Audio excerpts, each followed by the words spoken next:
Olá, hoje a gente mergulha na história de uma figura que, nossa, deu o que falar no futebol brasileiro recente, Marcelo Paes. A gente tem aqui um perfil bem completo sobre a carreira dele e, claro, a notícia que sacudiu tudo, a ida dele para o Corinthians. E a nossa missão aqui é tentar desvendar uma pergunta que é central. Como é que um gestor tira um time de um buraco de 8 anos na Série C e leva ele para uma final continental? E o mais importante, será que essa fórmula funciona num gigante como o Corinthians? Pois é, essa é a grande questão, né? Porque a gente não vai ficar só nos títulos. O que as fontes nos mostram é quase um modelo de gestão pra gente analisar. Exato.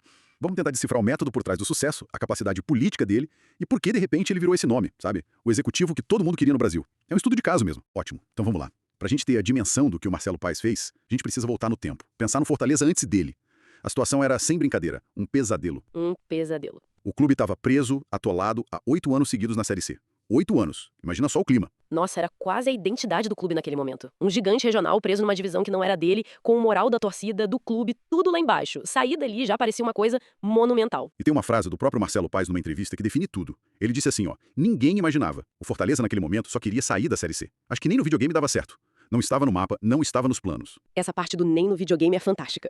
É ótima, né? Porque captura o sentimento da época. E o que é mais fascinante, quando a gente olha os dados, é a velocidade com que tudo mudou. Porque, olha, sair da Série C depois de tanto tempo já seria motivo para estátua. Com certeza. Muitos clubes tentam por décadas. Mas para ele, a saída da Série C não foi a linha de chegada. Foi tipo o ponto de partida. E que partida! Vamos só repassar essa escalada porque é impressionante. Primeiro, o alívio, saem da Série C. No ano seguinte, 2018, pá, campeões da Série B. Já subiram com título. Exato. E aí vem o mais difícil, que é se manter. E eles não só se mantêm na Série A, como ficam lá por 7 anos seguidos. Isso por si só já é uma vitória gigantesca. Gigantesca. A estabilidade na Série A é o que permite um projeto sólido. Mas eles não pararam por aí, né? Não mesmo. Eles começaram a mirar mais alto. E como miraram? Em 2021 e de novo agora em 2024, o time chega em 4º lugar no Brasileirão. Uma posição que era... Pura fantasia, anos antes. E com isso, claro, vem o prêmio. A classificação inédita para a Libertadores em 2022. E não foram só passear. Chegaram nas oitavas. E não para aí. No ano seguinte, 2023, final da Copa Sul-Americana. Se a gente coloca tudo isso em perspectiva, é uma mudança de patamar absurda. Total. O Fortaleza deixou de ser um time que só lutava pra não cair e virou protagonista.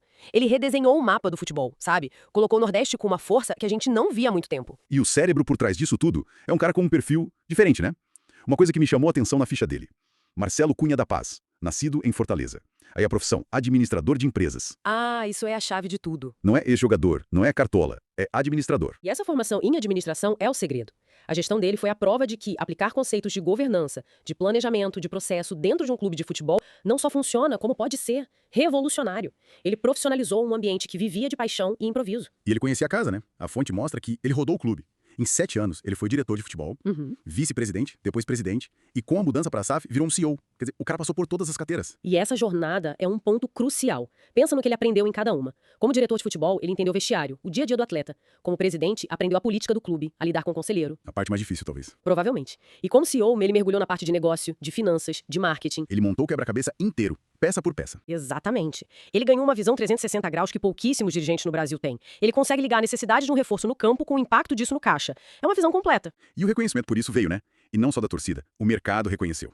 Em 2023, ele foi eleito o melhor CEO da América do Sul e o melhor do Brasil, pela Confute. É a própria indústria do futebol dizendo, olha, o que esse cara tá fazendo é diferente. E esse prêmio é importante porque ele não premia só o gol, o título, ele premia a gestão, o processo, a estrutura. É um sinal de que o nosso futebol talvez esteja começando a amadurecer um pouco. E essa construção não ficou só dentro do Fortaleza. A influência dele foi pra fora. Ele virou um articulador nacional. O fato dele ser o presidente da Liga Forte União, a LFU, diz tudo. Diz tudo. Presidir uma das ligas que está no centro do debate sobre o futuro do futebol brasileiro. Isso é poder. Isso significa que ele tem credibilidade, tem bom relacionamento com dezenas de outros clubes. Ele senta na mesa onde as grandes decisões são tomadas. Ou seja, quando o Corinthians foi atrás dele, não estava buscando só um cara para contratar jogador. De jeito nenhum. A contratação do Marcelo Paes pelo Corinthians é uma jogada em vários tabuleiros. Eles trazem um gestor de campo, claro, comprovado, mas trazem junto um dos maiores articuladores políticos do futebol brasileiro hoje. Um cara que entende dos bastidores. Exato. Alguém que entende de direito de transmissão, de formação de liga, é o pacote completo. E não foi a primeira tentativa, né? A fonte lembra que o Corinthians já tinha ido atrás dele para ser CEO no começo de 2024, na gestão do Augusto Melo, e ele disse não. É verdade. O que será que mudou de lá para cá? A gente pode especular, né? Talvez ele sentisse que o ciclo no Fortaleza ainda não tinha fechado, faltava a Copa do Nordeste,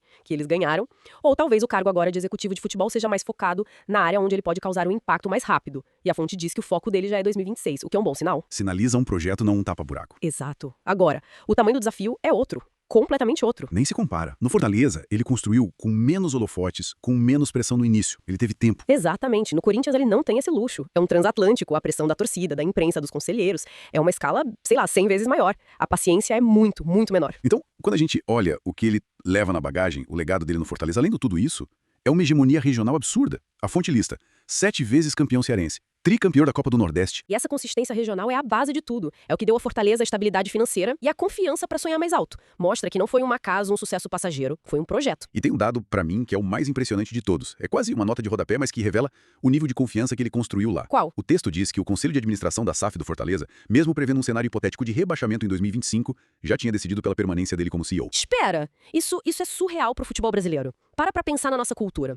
Um técnico perde 3 jogos e tá na rua. É a política da terra arrasada, sempre. Exato. E aqui a gente tem um clube que, de antemão, mesmo no pior cenário possível, o rebaixamento, resolve manter o seu líder. O que isso quer dizer? Quer dizer que eles confiam no processo. É uma crença absoluta no processo, no método. É a diretoria falando. A gente confia no arquiteto, independentemente de um acidente de percurso. Essa é a validação máxima que um gestor pode ter. Mostra que o legado dele foi uma instituição, não só um time. Uau. Colocando assim fica ainda mais claro. Resumindo então, a história do Marcelo Paes no Fortaleza é quase um manual. Um manual de como reconstruir um clube com gestão, com paciência, com visão. Ele foi um arquiteto. Perfeito. E é por isso que a ida dele pro Corinthians é tão fascinante. Vai ser o teste de fogo. A grande pergunta que fica é: essa fórmula, baseada em processo, em construção gradual, que funcionou tão bem num ambiente como o do Fortaleza, Perfeito. pode ser replicada na cultura de urgência e na escala gigante do Corinthians? Exatamente. O que funciona num laboratório nem sempre funciona em um ambiente selvagem. É uma ótima forma de colocar. E isso nos leva a uma reflexão final, que talvez seja a mais importante. O sucesso de um grande líder. Ele depende mais do método dele ou do ambiente onde ele trabalha. A trajetória do Marcelo Paes no Corinthians, dando certo ou errado, vai ser a resposta mais clara que o futebol brasileiro vai ter para essa pergunta nos próximos anos.